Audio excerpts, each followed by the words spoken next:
Pokemon Generation 4, the Sinnoh Region, is a favorite to many. The games have the most cross-generation compatibility, the colors are so bright and beautiful, and I challenge you to find a starter cuter than Chimchar. It can't be done. Did someone say Piplup? Okay, fine, but that's still Gen 4. But the Sinnoh region has more to offer than cute Pokemon and most of our first Pokecrush. Here are 10 Pokefacts about the Sinnoh region for you to Garchomp your teeth into and impress your friends with later.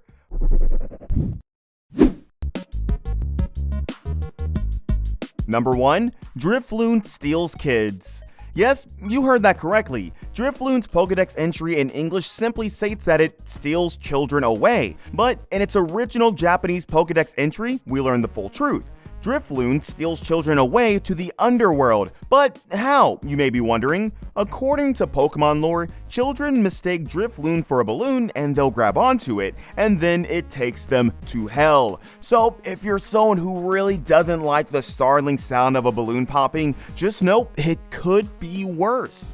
Number 2, Infernape is based on the famous Chinese legend of Sun Wukong. Son of a what? The 16th century novel Journey to the West is all about the Monkey King Sun Wukong and his journey to enlightenment. Based on the fact that Infernape is a monkey with golden embellishments, it's clear that this Pokemon's design was heavily influenced by Sun Wukong. He's practically screaming it, especially when you consider that Infernape's Japanese name is Gokazaru. This is particularly interesting when you consider Ash's Infernape in the anime, who goes on his own journey of enlightenment, starting off as Paul's absurd Chimchar and growing into one of Ash's strongest Pokemon, who learns to stop undervaluing himself through the eyes of his original trainer Paul. Number 3, Dialga has the most movie appearances of all the legendary Pokemon. Dialga is the movie star of legendary Pokemon, which is kind of surprising because when is the last time you heard Dialga as the answer to who is your favorite legendary Pokemon? Dialga's IMDb credits include The Rise of Darkrai, Giratina and the Sky Warrior, and Arceus and the Jewel of Life, giving it a total of 3 movie appearances. Now, Pokefans of Mewtwo may strike back by saying Mewtwo was also in 3 movies, but unfortunately, we have to remind you that Mewtwo's 3rd movie was just a remake of the 1st movie. Also, when Mewtwo finally gets its 3rd movie, we'll start calling him Mew 3. Okay, I'll see myself out. But not before I tell you, Pokefact Sinnoh number 4. Sinnoh had the most elite Elite Four.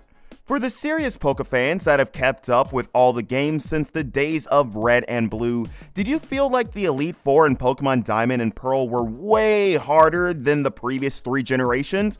There's a good reason for that. It was because they were. Originally, Gen 4's Elite Four were much higher level than their predecessors. This apparently was such a problem that by Pokemon Platinum, all the Sinnoh Elite Four's Pokemon had serious level reductions. Some even were 10 levels lower. So for all of you old veteran Gen 4 Pokemon players, if you ever need to put these young whippersnappers in their place, you absolutely can say, back in my day, the Elite Four was actually hard. Number 5, Fione's status as a mythical Pokemon is highly disputed. Sure, on paper, Phione has mythical Pokemon status, but there is much tension among Pokemon purists around this issue.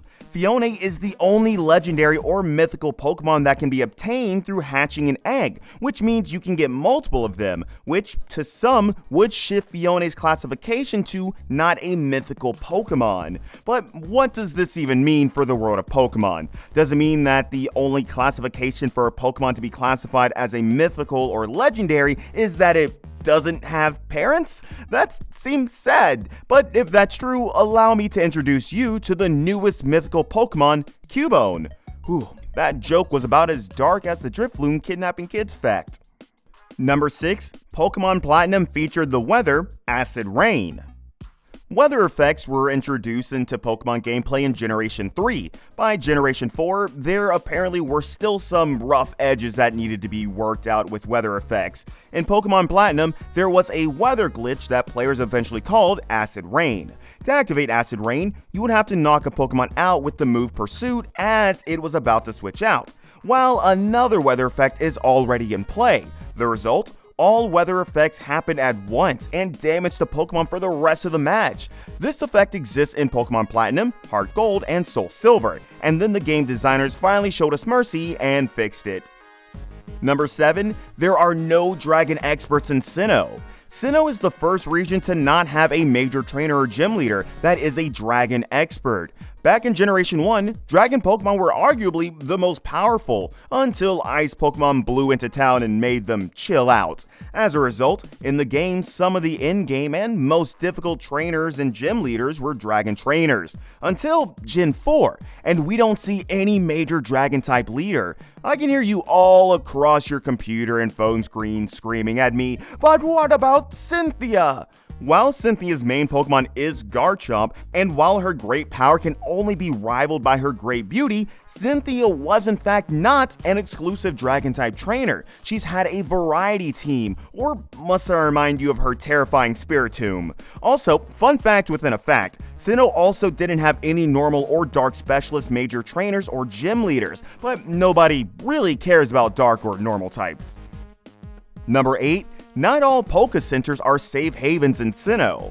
Up until Gen 4, Pokemon Centers were known as the true place of refuge for all trainers after 5 out of 6 of your Pokemon were fainted and one only has 3 HP left with no PP in any of its useful moves. But in Pokemon Platinum, some of the trainers finally wised up and learned they could bully people inside the Pokemon Center too. It wasn't super common, but you could in fact get drawn into a double battle in a Pokemon Platinum Pokemon Center. And ever since then, none of us have ever walked into a Pokemon Center again feeling 100% safe, because we all now know that it is within the game designer's ability to create battles within these little safe spots of refuge. Number 9. Sinnoh introduced the concept of Pokemon and human marriage. Yep, you heard that right too. According to a book found in the Canalave Library, if you're playing the original Japanese version of Pokemon Diamond, Pearl, and Platinum, Pokemon and humans used to marry each other. The excerpt goes on to say that back in those days, there was no real distinction made between Pokemon and humans in culture. Are you having shame-induced nightmares yet picturing what Pokemon you would be married to if you had your choice? When the games were translated to English, to avoid sexual overtones that this weird Pokemon lore could create, the game designers changed the text to Pokemons and humans used to eat at the same table. And now, every time you see a Pokemon and human eating at the same table, you will know the truth of what's really going on. Number 10. Gen 4 were the first Pokemon games to ban gambling. The mark of a truly good game is if it impacts the players in real life. In later years, Pokemon used this power for good by releasing Pokemon Go to encourage kids and adults to exercise more. Way before that though, many people thought the fun gambling mechanics in many games, Pokemon included, was leading to a gambling problem among our nation's youth.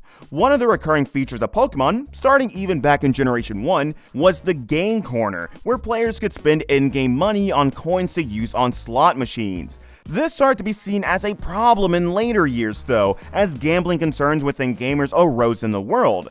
The South Korean versions of Pokemon Diamond and Pearl removed all the slot machines from Veilstone Game Corner. The European version of Pokemon Platinum did the same. Not long after that, gambling in any game corner was removed from all Pokemon games. Okay, so in case nobody tells you, don't let the game corner in Pokemon lead you to an addiction to slot machines and gambling. Also, don't let Pokemon battles lead you to animal cruelty. Also, even though they do it all the time in Pokemon, please don't let your 13-year-old out of the house to start a cross-country adventure that relies on talking to strangers in forests, caves, and other weird places. Okay, PSA over. And so is this video. We want to hear yours. Comment below with something weird, creepy, or fun about Gen 4 and share the wealth of your Pokemon knowledge with the rest of us. Check out these facts you never knew about the other gens, and have a great one.